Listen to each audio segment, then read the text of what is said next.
உலகத்தமிழ் மக்கள் அனைவருக்கும் இனிமையான வணக்கம். நான் கார்த்திக் பேசிக்கிட்டு இருக்கேன். திருக்குறள் இல்லை என்றால் டிஎன்பிஎஸ்சியில் உங்களால் கிளியர் பண்ண முடியாதோ? ஸோ திருக்குறள் இல்லாமல் உங்களால் கண்டிப்பாக டிஎன்பிஎஸ்சியை உங்களால் கிளியர் பண்ண முடியாது. கவர்மெண்ட் ஜாப் உங்களுக்கு நகி பேட்டாகே.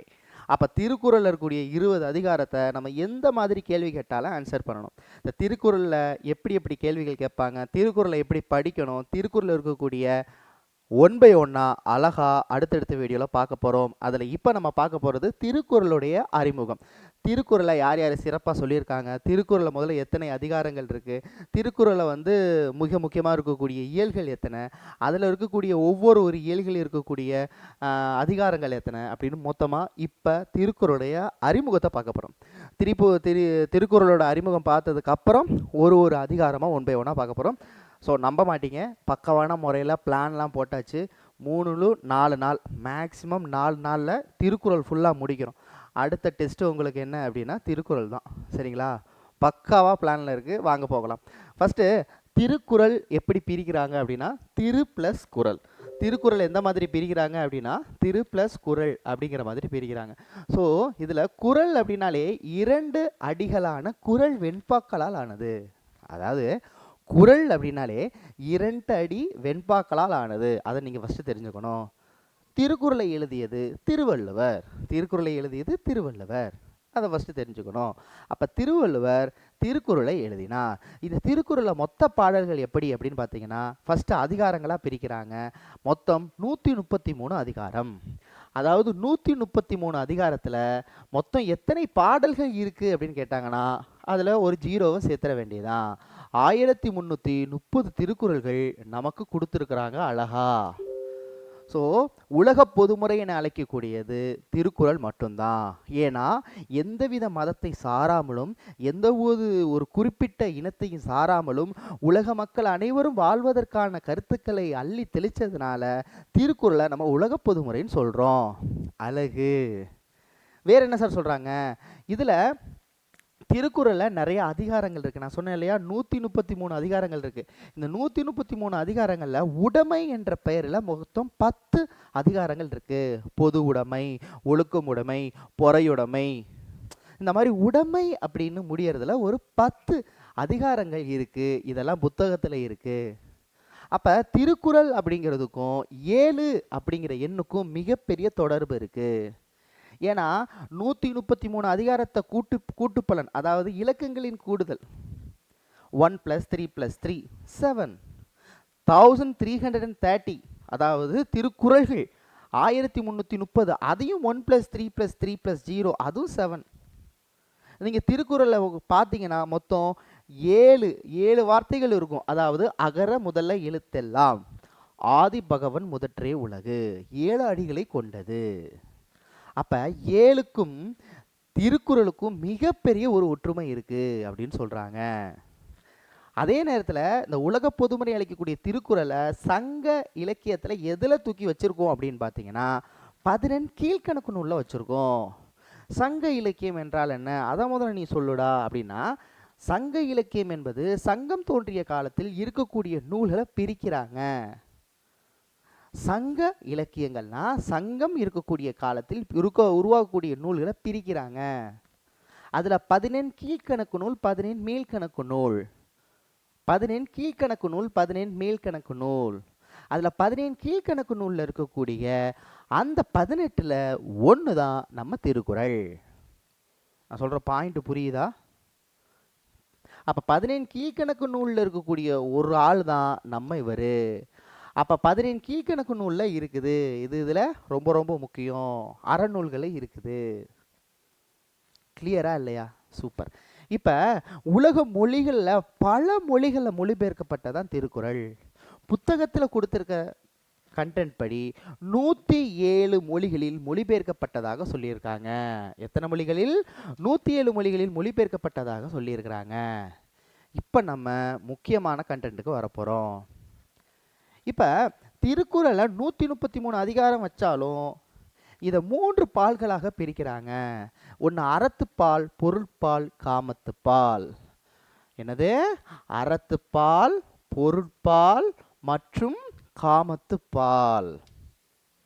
இதெல்லாம் லைஃப்பில் சில விஷயங்கள்லாம் மறக்கவே மாட்டேன். நாங்களாம் ஸ்கூல் படிக்கும்போது இப்போ எப்படின்னு தெரில, 90s கிட்ஸ்க்கெல்லாம் வந்து கவர்மெண்ட் ஸ்கூலில் வந்து ஒவ்வொரு நாளும் ஒரு திருக்குறள் சொல்லணும். யாருன்னா வந்து ஸ்கூல் லீடர்னு கிடையாது, முக்கியமாக அந்த மேடையில் பேசுகிறவங்க, முக்கியமாக இந்த கொடி ஏற்றணும் அந்த மாதிரி இருக்கும்போது உறுதிமொழி சொல்கிறதெல்லாம் இருக்கும். ஒரு டைம் என் ஃப்ரெண்டு என்ன பண்ணிட்டான், ஒவ்வொரு நாளும் ஒரு திருக்குறள் எது வேணாலும் சொல்லலாம். அக்கறை முதல் எத்தலாம் ஆதிபகலம் முதற்றே உலகு, உலகுக்கு வந்து வந்து ஆய் என்பது தான் மொழிகளுக்கு முதன்மையாக இருக்கிறது, ஸோ கடவுளுக்கு முதன்மை, இந்த மாதிரி அந்த பொருளை சொல்லும். துப்பாருக்கு துப்பாய துப்பாக்கி, துப்பாருக்கு துப்பாய தூமலை, யாருக்கு உணவுப் பொருட்களை விளைவித்து தர மழை பயன்படுகிறதோ அதுவே அவர்கள் அருந்தும் உணவாகவும் ஆகி அரிய தியாகத்தை செய்கிறது. இந்த மாதிரி ஏதாவது ஒரு திருக்குறள் சொல்லணும், அதை வந்து பொருளை சொல்லணும். என் நண்பன் ஒருத்தர் இருந்தான், அந்த அவன் என்ன பண்ணானா, இந்த காமத்துப்பாலில் இருக்கக்கூடிய ஒரு பாடலை எடுத்து பொருள் சொன்னான். அவ்வளோதான், அன்னையோட முடிச்சு அவனை. ஏட்டா உனக்கு திருக்குறளை வேற உனக்கு வேற பாடலே தெரியாது, நீ காமத்துப்பால் தான் சொல்லுவியா நீ வந்து ஸ்கூலில் அப்படின்னு ஒரு பெரிய பிரச்சனை போணுச்சு. அதெல்லாம் மறக்கவே மாட்டேன். ஸோ சொல்கிறேன், இந்த இன்சிடெண்ட்லாம் லைஃப்பில் அப்பப்போ வந்து போகும். ஸோ அறத்துப்பால், பொருள்பால், காமத்துப்பால், இந்த ஒவ்வொரு பால்களையும் இருக்கக்கூடிய அதிகாரங்களின் எண்ணிக்கை என்ன நம்ம தெரிஞ்சுக்கணும். இது வந்து 38 அதிகாரம் இருக்குது அறத்துப்பாலில், 70 அதிகாரங்கள் இருக்குது பொருட்பாலில், காமத்துப்பாலில் 25 அதிகாரம். இதை எப்படி சார் ஞாபகம் வச்சுக்கிறது? நான் ஷார்ட்கட் கிரியேட் பண்ணியிருக்கேன். ஏன்னா கரெக்டாக ஷார்ட்கட்டும் மைண்டில் வச்சுக்கிட்டு ஷார்ட்கட் எப்படி பார்த்துடலாம். 3 24, 3 8 சார் 3 24, 3 24, 3 8 சார் 24, அதோட ஒன்று கூட்டிக்கங்க, அதுதான் காமத்துப்பால். அப்போ 3 24, ஒன்று கூட்டினா காமத்துப்பால். இது ரவுண்ட் ஆஃப் 70, நடுவில் இருக்கிறது 70. அறத்துப்பால், பொருட்பால், காமத்துப்பால், இதை ஆர்டரா சொல்லிடுவீங்களே, சொல்லிடலாம்ல? எஸ். அப்போ இது ஓகே. இப்போ இந்த 38 எப்படி சார் பிரிக்கிறாங்க? இந்த 38 4 ஏழுகளாக பிரிக்கிறாங்க. இது ரொம்ப முக்கியம். அறத்துப்பால் இருக்கக்கூடிய 38 அதிகாரங்க 4 ஏழுகளாக பிரிக்கிறாங்க. அப்போ பொருட்பால் இருக்கக்கூடிய அது ரொம்ப ஈஸி, 3 ஏழுகளாக பிரிக்கிறாங்க. இது களவியல் கற்பியல் 2 இயல்களாக பிரிக்கிறாங்க. அப்போ அறத்துப்பால், பொருட்பால், காமத்துப்பால் 4 3 2, 4 3 2. அறத்துப்பால் 4 இயல்கள், பொருட்பால் 3 இயல்கள், காமத்துப்பால் 2 இயல்கள். முடிஞ்சு போச்சு. அந்த 4 இயல்கள் என்ன? ரொம்ப ஈஸி. பாயில் உருவான இல்லறம் துறவியும் பூண்டு ஊழியம் செய்ய போய்விட்டது. ஓகேவா? பாயில் அப்படின்னு நான் சொல்றது பாயிரவிகள், அதில் உருவாக இல்லறவியல். பின்னாடி என்ன ஆகுது? துறவியும் பூண்டு ஊழியம் செய்ய போய்விட்டது. ஊழியம் செய்யுங்கள், கடவுளுக்கு ஊழியம் செய்யுங்கள். இதுதான் அந்த 4 இயல்கள். அதிகாரம் எப்படிங்கிறத நான் அப்புறம் சொல்கிறேன், ஞாபகம் வச்சுக்கிறது. அப்போ 4 இயல்கள். பாயில் உருவான இல்லறம் எப்படி? துறவியம் பூண்டு ஊழியம் செய்ய போய்விட்டது. அடுத்து பொருட்பால். அரசியல் ரொம்ப முக்கிய அமைச்சரே. அரசியலர் மழை அம்மாச்சி வந்துருச்சுட்டா.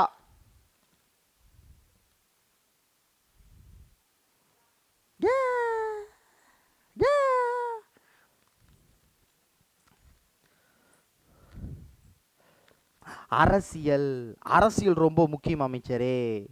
அரசியல்ல இருக்கிறவங்க குறிப்பிட்ட அங்கத்தினர் ஊழலை ஒழிக்கணும். எப்படி? அரசியல்ல இருக்கிற அங்கத்தினர் ஊழலை ஒழிக்கணும்.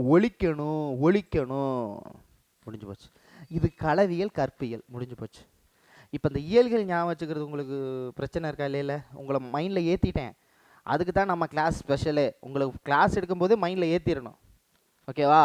4 3 2, 3 24, 38, இது 25, நடுவில் 70. முடிஞ்சு போச்சு. இங்கே பாயிரவியல், இல்லறவியல், துறவியல், ஊழியல். இந்த சைடு என்ன? அரசியல், அங்கத்தினர், அங்கவியல். அதான் சொல்லியிருக்கேன். அங்கவியல் அசல ஒழிக்கணும், ஒளியியல், கலவியல், கற்பியல். இப்போ அதிகாரத்தில் இருக்கக்கூடிய எண்ணிக்கை பார்த்தலாமா? இந்த 38 எப்படி பிரிக்கிறாங்கன்னு பார்த்துருவோமா? ரொம்ப ஈஸி. 4 குடும்பம். ஸோ 4 பாயிரவியல், சரிங்களா? இல்லறவியல் 20 வயசில் திருமணம் நடந்துடும் முன்னாடி. இப்போ 21 வயசு, 20 வயசில் திருமணம் பண்ணிக்கலாம். இல்லறவியல். 13 வருஷம் கழித்து திருமணம் ஆகி 13 வருஷம் கழித்து மேக்ஸிமம் எல்லோரும் துறவரம் போயிடுவாங்க. துறவரம் லாஸ்ட்டில் ஒன்றே ஒன்று ஊழியல். இதில் என்ன சிறப்புனா, இந்த துறவியலும் இங்கே இருக்கக்கூடிய அங்கவியலும் இங்கே இருக்கக்கூடிய ஒளியியலும் ஒரே அதிகாரங்கள். ஓகேங்களா? துறவியம் போனோம்னா துறவியலும் 13, ஒலிப்பியல் ஒலிகன்னு சொன்னேன்ல, ஒலிப்பியலும் 13. ஓகே. அரசியலில் நிற்கிறதுக்கு 25 வயசு. ஓட்டில் அரசியலில் நிற்கிறதுக்குன்னா ஒரு எம்எல்ஏ வேட்பாளராக நிற்கிறேன்னா 25 வயசு. அதுதான். எத்தனை அங்கத்தினர்? 32 பேர் சேர்ந்து உழைக்கிறாங்க. 32 பேர் எதை ஒழிக்கிறாங்க? ஊழலை ஒழிக்கிறாங்களாம். ஒலிப்பியல் 13 வருஷம் கழித்து துறவியம் போகிறாங்க. 13 வருஷம் கழித்து ஊழலை ஒழிக்கிறாங்க. 13 வருஷம் கழித்து துறவியம் போகிறாங்க, துறவு போகிறாங்க. 13 வருஷம் கழித்து ஊழலை ஒழிக்கிறாங்க. முடிஞ்சு போச்சு. அடுத்த சைடு களவியல் 7 பெற்று பெருவாழ்வு வாழ்க. களவியல் 7. கற்பியல் 18. கரெக்டாக நம்ம எப்படி சொல்கிறது, 12th முடித்து காலேஜெல்லாம் போகும்போது நம்மளுக்கு ஒரு 18 வயசு வந்துடும் இல்லையா? அந்த ரேஞ்சு அப்படி ஞாபகம் வச்சுக்கோங்க. சரிங்களா? கரெக்டு தானே? கரெக்டு தான். அவ்வளோதான், முடிஞ்சு போச்சு. இப்போ இது உங்களுக்கு ஞாபகப்படுத்தணுமா? தேவையில்ல. நான் கடகட்டம் என்ன சொல்லவா? மொத்தம் 133 அதிகாரமா? 133 அதிகாரத்தில் மொத்தம் 3 பாலா? அறுத்துப்பால், பொருள்பால், காமத்துப்பாலா? அறுத்துப்பால் ஒரு 33, 24, 38, 24, 25. என்னது? காமத்துப்பால். நடுவில் இருக்கிற 70, 70. இதில் ஒரு 4 இயல், இதில் ஒரு 3 இயல், இதில் 2 இயலா? 4 இயல் பாயிரவியல், இல்லறவியலா, துறவியலா? அதுக்கப்புறம் என்னது? எங்கே ஊழியம் செய்ய போயிடறாங்களா? ஊழியலா? இந்த சைடு அரசியலா? அங்கவியலா? அதுக்கப்புறம் ஒலிப்பியல், ஒலிப்பியல். களவியல், கற்பியலா? அங்கே 4, 3, 2 சொல்லிட்டேன்னா 4 இயலில் ஒன்று பார்த்துடலாமா? மொத்தம் 4 பாயின்னு சொன்னேன்னா 4 பாயிரவியல்னு பார்த்தோன்னா இல்லறவியல் இல்லறத்துக்கு போகிறதுக்குன்னா குறைந்தபட்ச வயது எத்தனைன்னு சொன்னேன்? 20 வயசுன்னு சொன்னேன்னா. அதுக்கப்புறம் ரொம்ப ஈஸி. துறவு 13 வருஷம் கழிச்சு துறவு போகிறாங்கன்னு சொன்னோன்னா 1. அதான் என்னது? ஊழியம் பண்ணுறது. இந்த சைடு அரசியலில் சேரணும்னா 25 வயசு சொன்னேன். அப்போ 32 அங்கத்தினர் சொன்னேன்னா இதுவும் ஒரு 13 சொன்னேன்னா என்னது? ஒலிப்பியல் 13 சொன்னா, 7 கற்பியல் சொன்னா 18. சாரி, களவியல் தான் 7, கற்பியல் 18. முடிஞ்சு போச்சு. ஓகேவா? அது ஆளும் வேலும் சொல்லுக்குருதி. ஆளும் வேலும் பல்லுக்குருதி. 4, 2 சொல்லுக்குருதி. மாற்றி சொல்லிட்டேன். ஆளும் வேலும் பல்லுக்குருதி. 4, 2 சொல்லுக்குருதி. 4ங்கிறது நாலடியாரை குறிக்குது, 2ங்கிறது திருக்குறளை குறிக்குது. இது மட்டும் தெரிஞ்சுக்கிட்டா போதும். ஆளும் வேலும் பல்லுக்குருதி, 4, 2 சொல்லுக்குருதி. 4 என்பது 4 அடிகளால் கொண்ட என்னது? எதை சொல்கிறாங்க? 4 அடிகளால் கொண்ட எது? நாலடியார். சமண முனிவர்கள் எழுதினது. பின்னாடி பார்ப்போம். 2 என்பது திருக்குறளை குறிக்கிறது அல்லவா? அதான் சொல்கிறாங்க. இதை முதலாக பதிப்பித்தவர் யாருன்னா 1812 பதிப்பிக்கிறாங்க. திருக்குறளை பதிப்பித்த வருடம் 1812. எப்போ பார்த்தாலும் இந்த கொஸ்டின் கேட்பாங்க. ஞானப்பிரகாசம் அவர்களால் திருக்குறள் 1812 முதலாக பதிப்பிக்கப்பட்டது.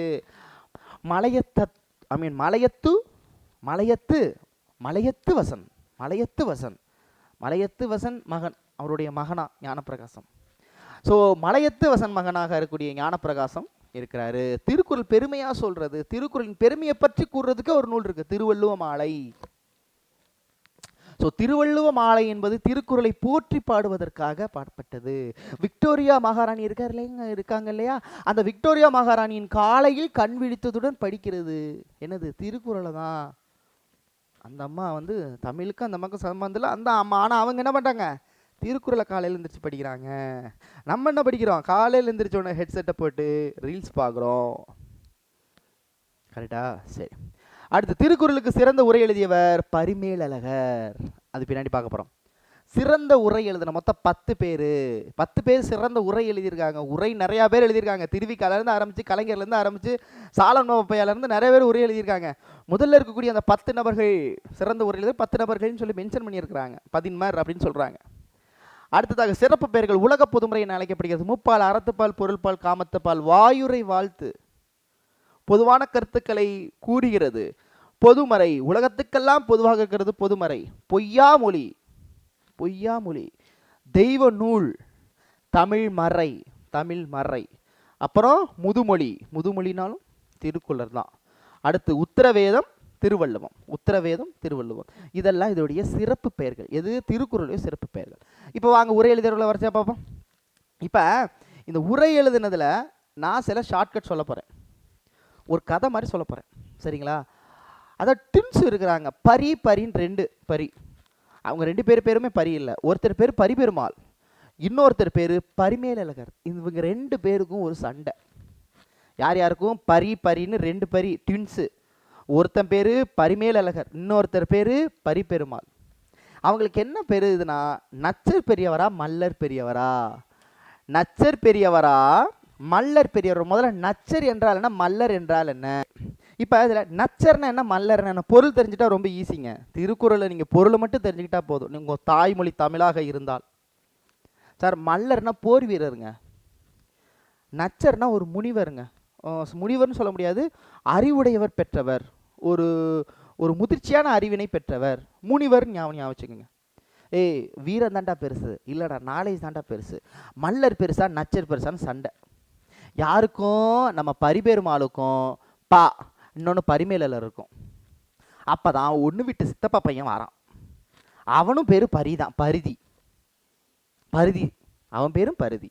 ஸோ பரிபெருமாள், பரிமேலழகர், இவங்களுடைய ஒன்று விட்டு சித்தப்பா பையன் பேர் தான் பரிதி. இவங்க 2 பேரும் சண்டை. நச்சர் பெருசா மல்லர் பெருசா? மச்சர் பெருசா மல்லர் பெருசா நச்சர் பெருசா? அப்போ சொல்கிறேன், காளிங்கா, அந்த காமெடி வரும்ல கவுண்டமணி சார், டேய் காளிங்கா நான் சொல்கிறேன்டா அப்படின்னு காளிங்கர் என்ன சொல்கிறாரு அப்படின்னா, ரொம்ப சிம்பிளாக ஒரு வார்த்தை சொல்கிறார். இப்போ நான் ஒரு வார்த்தை சொல்கிறேன், அதில் யார் அந்த செயலை யார் பண்ணுறாங்களோ அவங்க தான் பெரியவங்க. என்ன? தர்மம் செய்யணும் தாமதம் இல்லாமல், தர்மம் செய்யணும் தாமதம் இல்லாமல், தர்மம் செய்யணும் தாமதம் இல்லாமல், தர்மம் செய்யணும் தாமதம் இல்லாமல், மனதார தர்மம் செய்யணும். தாமதம் மனக்குதவர். நான் சொல்கிறது புரியுதா? தர்மம் செய்யணும், மனசார தர்மம் செய்யணும்டா, தாமத்தர், தாமதம் இல்லாமல். அதுதாண்டா நம்ம திருமலையருக்கு செய்யக்கூடிய பங்கு. இது யார் செய்வா? திருமலைக்கு நம்ம பண்ணக்கூடியது, இல்லை திருமலை நாயக்கருக்கு பண்ணக்கூடியது. யார் பண்ணுவா? மல்லர் பண்ணுவாரா நச்சர் பண்ணுவாரா? ஸோ ஞானி தான் பண்ணுவார். அப்போ நச்சர் தான் சிறந்தவர்னு ஒரு முடிவெடுத்து முடிக்கிறாங்க. இதில் எந்த வார்த்தையும் வரக்கூடாது. ஏன் சொல்கிறேன்னா, கீழ்கண்டவற்றுள் உரையாசிரியர்கள் எழுதியது தவறானவர் யார் அப்படின்னு ஏதாவது ஒன்று கொடுத்துருவாங்க. ஓகேவா? எஸ், கிளியர் தானே? இதுக்கு தனியாக சொல்ல நம்ம தேவையில்லை. சிறந்த இந்த உரை எழுதியவர்கள் முந்தியவர் யார் அப்படின்னு கேட்டாங்கன்னா தருமர், தருமம் செய்கிறது தருமர். சிறந்த உரை எழுதியவர் பரிமேலழகர், இது எல்லாருக்குமே தெரியும், சரிங்களா? ஞானப்பிரகாசம் 1812 திருக்குறளை முதலாக பதிப்பித்த வருடம். அப்புறம் திருக்குறளை இயற்றியவர் திருவள்ளுவர். திருக்குறளின் கால காலம் கிமு 31. கிமு 31 ஆண்டாக இருக்கலாம்னு நம்பப்படுது. இப்போ திருவள்ளுவர் ஆண்டு வேணும்னா அந்த ஆண்டிலிருந்து 31 கூட்டிக்க வேண்டியதான். புரியுதுங்களா? திருவள்ளுவர் ஆண்டை காண்க, 2026 திருவள்ளுவர் ஆண்டை காண்கன்னா 2026 31 ஆட் பண்ணிட போறீங்க. நான் சொல்றது புரியுதா? புரியுதானே? எஸ். இப்போ அடுத்து சிறப்பு பெயர்கள். சென்னா போதார்னாலும் வருதான், தெய்வப்புலவர்னாலும் வருதான், நாயனார் அப்படின்னாலும் வருதான், முதற்பாவலர்னாலும் வருதான், நான்முகனார்னு வருதான், நான்முக சிங்கம், நான்முகனாங்கிற திருவள்ளுவர், சரிங்களா? சரி. மாதானுபாங்கி, மாதானுபாங்கி பல தடவை கேட்டிருக்காங்க. மாதானுபாங்கிங்கிறோம் திருவள்ளுவர் தான் குறிக்கும். பெருநாவலர், பொய்யில் புலவர் என்று சிறப்பாக கூடப்படுகிறார்கள். சரி, இப்போ திருக்குறளை மொழிபெயர்த்ததில் எந்தெந்த மொழிகளை யார் யார் மொழிபெயர்க்கிறாங்க? எப்போ பார்த்தாலும் இந்த மொழிபெயர்ப்புனா ஒருத்தர் வந்துடுவார், ஜியு போப். ஆங்கிலத்தில் மொழிபெயர்த்தவர் ஜியு போப். ஜியு போப் மட்டும் தான் ஆங்கிலத்தில் மொழிபெயர்த்திருக்காரா? இல்லை. வாவேசு ஐயர், ராஜாஜி பல பேர் ஆங்கிலத்தில் மொழிபெயர்த்திருக்காங்க. புத்தகத்தில் ஜியு போப், வாவேசு ஐயர், ராஜாஜி அவர்கள் கொடுத்துருக்காங்க. லெத்தினில் மொழிபெயர்த்தவர் யாருன்னா வீரமா முனிவர். லெத்தினில் வீரமா முனிவர், இது கேட்டிருக்காங்க. ஜியு போப் ஆங்கிலம். பிரெஞ்சில் மொழிபெயர்த்தவர் ஏரியல். French Ariel. அடுத்ததாக German Graul. German Graul, Graul, German Graul. ஓகேவா? French Ariel. பிரெஞ்சுக்காரங்க மலை மேலே ஏறி போனாங்க, பிரெஞ்சுக்காரங்க மலையில் ஏறி போனாங்க.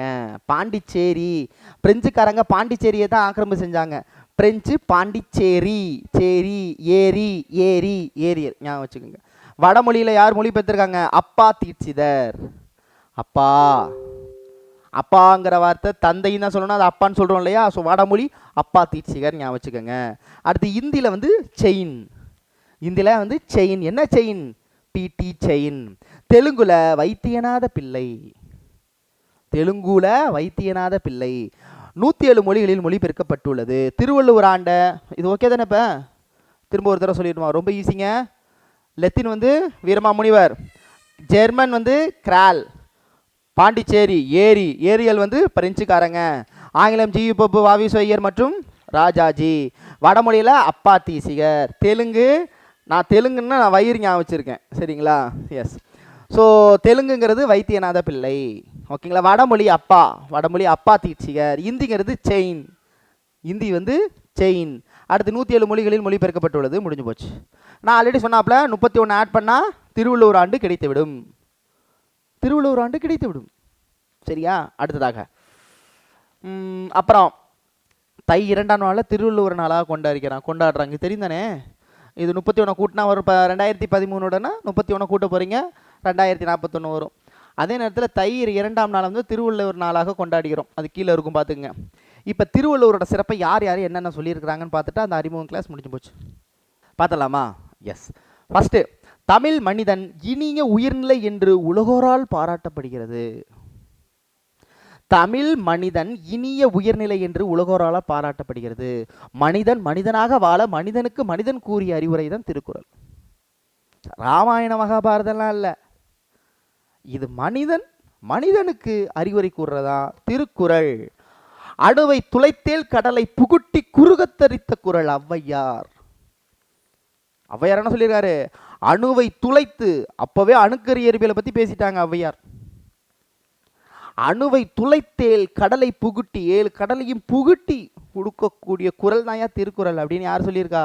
ஔவையார் சொல்லியிருக்காரு. வள்ளுவன் தன்னை உலகினுக்கே தந்த வான்புகழ் கொண்ட தமிழ்நாடு.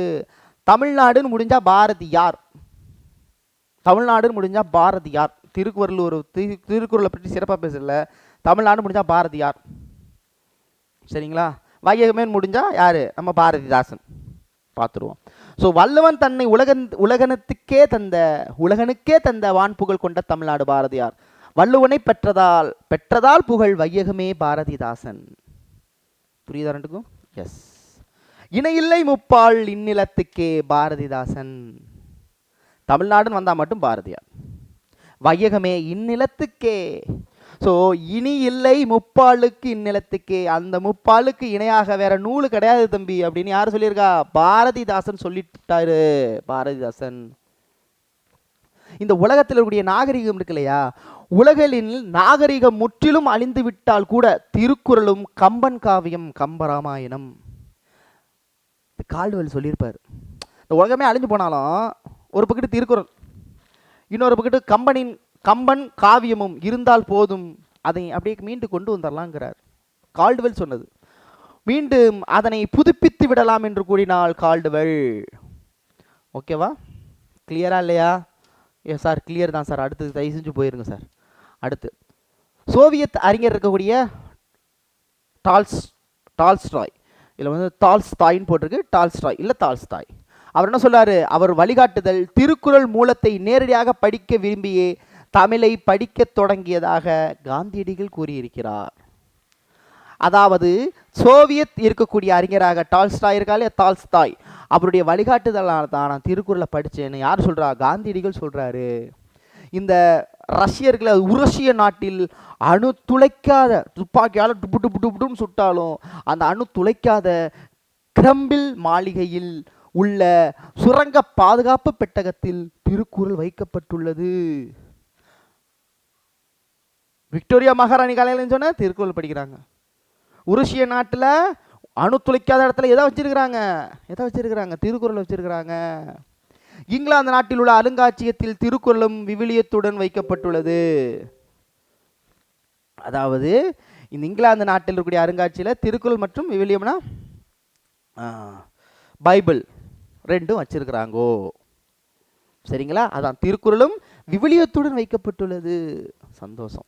இங்கிலாந்து நாட்டு மகாராணி விக்டோரியா மகாராணி என்ன பண்ணுறாங்க? இப்போ காலையில் சொன்னால் திருக்குறளை தான் படிக்கிறாங்க. திருக்குறள் ஒரு வகுப்பாளருக்கோ ஒரு மதத்துக்கோ சார்ந்தது அல்ல, அது உலக பொதுமுறைன்னு சொல்லியாச்சே. அடுத்ததாக திருவள்ளுவர் தோன்றியிராவிட்டால் தமிழன் என்ற ஒரு இனம் இருப்பதாக உலகத்துக்கே தெரிஞ்சிருக்காது. திருவள்ளுவர் இருக்கிறதுனால தான். யாருப்பா அவரா இந்த இந்திய நாட்டை சேர்ந்தவர். இந்தியாவில் எங்கே? இந்தியா சவுத் இந்தியாவில் எங்கே? தமிழ்நாடு சேர்ந்தவர், தமிழருங்க அவர். ஸோ திருவள்ளுவர்னு ஒருத்தர் இல்லைன்னா அந்த உலகத்துக்கு தமிழர் என்ற ஒரு இனம் இருக்கிறதே தெரிஞ்சிருக்காது தம்பி அப்படின்னு சொன்னவர் யாருன்னா கி.ஆ.பெ. விஸ்வநாதம். ஸோ திருவள்ளுவர் தோன்றி இருக்காவிட்டால் தமிழன் என்ற ஒரு இனம் இருப்பதாக உலகத்தார்க்கு தெரிந்திருக்காது. திருக்குறள் என்னும் ஒரு நூல் தோன்றி இருக்காவிட்டால் ஒரு மொழி இருப்பதாக அந்த உலகத்துக்கே தெரிஞ்சிருக்காரு. திருக்குறள் தான் மொழி, தமிழ் மொழின்னு ஒன்று இருக்கிறது திருக்குறளால் தெரிஞ்சிச்சான். தமிழன்னு ஒருத்தன் இருந்தானுங்கிறது திருவள்ளுவரால் தெரிஞ்சிச்சான். கி.ஆ.பெ. விஸ்வநாதம் அவர்கள். இதுக்கெல்லாம் ஷார்ட்கட் கேட்காதீங்க, இதெல்லாம் மைண்டில் ஈஸியாக ஏறிடும். அடுத்து வள்ளுவரும் தம் குரல் பாவடியால் வைத்தார் உழுவதெல்லாம் அளந்தார். அதாவது தான் திருக்குறளை வச்சு இந்த உலகத்தையே அளந்தாராம். இது கேட்டிருக்காங்க டிஎன்பிசியில். வள்ளுவரும் தம் குரல் பாவடியால் வையத்தார், இந்த வையம் இருக்குல்லையே, வையத்தார் உள்ளுவதெல்லாம் அளந்தார். இந்த வையத்தில் இருக்கிற எல்லாத்தையுமே அளந்தாருங்க. யார் சொன்னது? வள்ளுவரும் தம் குரல் பாவடியால் வையத்தார் உள்ளுவதெல்லாம் அளந்தார் ஓர்ந்து என்று திருக்குறளை பாட பரணர் சொல்லியிருக்கிறாரு. கேட்டிருக்காங்க இந்த கொஸ்டின். உடைமை எத்தனை தடவை வந்திருக்கு? 10 முறை வந்திருக்கு. பொது உடைமை, பொறையுடைமை, ஒழுக்கமுடைமை. நம்ம 20 அதிகாரத்தில் உடைமையே வருது, பார்ப்போம். அடுத்து 7 என்ற சீரால் கொண்டுள்ளது. 7 சீராலானது 133 கூட்டினாலும் 7, 1330 கூட்டினாலும் 7. அப்போ 7க்கு இதுக்கு ரொம்ப இது முக்கியமான பங்கு இருக்குது. திருவள்ளுவ மாலைங்கிறது என்ன சொன்னேன்? திருக்குறளை சிறப்புன்னு திருக்குறளை பற்றி சிறப்பாக பாடக்கூடிய நூல் தான் திருவள்ளுவ மாலை. திருவள்ளுவ மாலை சிறப்பை பற்றி கூறுகிறது. மொத்தம் 55 பாடல்கள் கொண்டது.